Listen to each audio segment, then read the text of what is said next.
Zero Malabar സഭയിൽ വൈദികർ അനുസരണം ശീലമാക്കി സഭയോടൊപ്പം നിലകൊള്ളുക തന്നെ വേണം.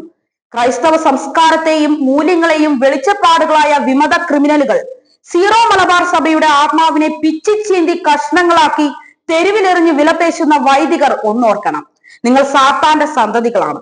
സഭയുടെ പൈതൃക പാരമ്പര്യത്തെ മാത്രമല്ല, ക്രൈസ്തവ വിശ്വാസ മൂല്യങ്ങൾ ഉൾപ്പെടെ ശവക്കല്ലറയിലാക്കി മടങ്ങിപ്പോകുന്ന ക്രൂരമുഖങ്ങളാണ് ഈ വിമത വികൃത വൈദികർ. നിങ്ങൾ സഭയുടെ കാവൽക്കാരല്ല, മറിച്ച് കറവക്കാരാണ്. നിങ്ങൾ ഊറ്റിയെടുക്കുന്നത് വിപണിയിൽ ക്രൈസ്തവ സംസ്കാരത്തെ വിൽക്കുന്ന കുരിശും കൊന്തയും സഭാപിതാക്കന്മാരെ കണ്ടാൽ ഉറഞ്ഞു തുള്ളുന്ന, അധിക്ഷേപിക്കുന്ന, കലിമൂത്ത ഓട്ടൻ തുള്ളക്കാരായ മനുഷ്യ പിശാചുക്കളാണ് വിമത വൈദികരെന്നാണ് ഒരു വിശ്വാസി സോഷ്യൽ മീഡിയയിൽ പങ്കുവച്ചത്.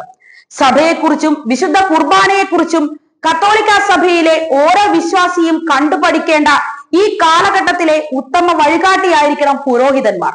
വിശുദ്ധ കുർബാന അർപ്പിക്കുമ്പോൾ അലക്ഷ്യമായി നിൽക്കുന്ന വിശ്വാസികളെ ഓരോ ഞായറാഴ്ചയും കുർബാന എന്താണെന്ന് പഠിപ്പിച്ച് കുർബാന അർപ്പകരാക്കി മാറ്റേണ്ടത് വൈദികന്റെ കർമ്മമാണ്.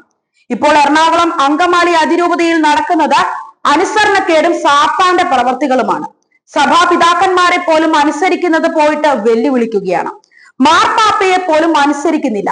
മാർപ്പാപ്പയെയും സിനഡിനെയും തള്ളിപ്പറഞ്ഞ് സഭാവിരുദ്ധരായി നിങ്ങൾക്ക് എത്ര നാൾ മുന്നോട്ട് പോകാൻ കഴിയും? കൂടെയുള്ള വിശ്വാസികൾ പലരും തെറ്റുകൾ തിരിച്ചറിഞ്ഞ് നിങ്ങളെ പടിയടച്ച് പിണ്ടം വെച്ചില്ലേ? ആദ്യമൊക്കെ കൂടെ ഉണ്ടായിരുന്ന വിശ്വാസികളിൽ എത്ര പേരാണ് ഇപ്പോൾ നിങ്ങളോടൊപ്പം ഉള്ളത്? അധികം താമസിയാതെ തന്നെ നിങ്ങൾ നേതാക്കന്മാരല്ലാതെ ഒറ്റ വിശ്വാസികൾ പോലും നിങ്ങളുടെ കൂടെ കാണില്ല.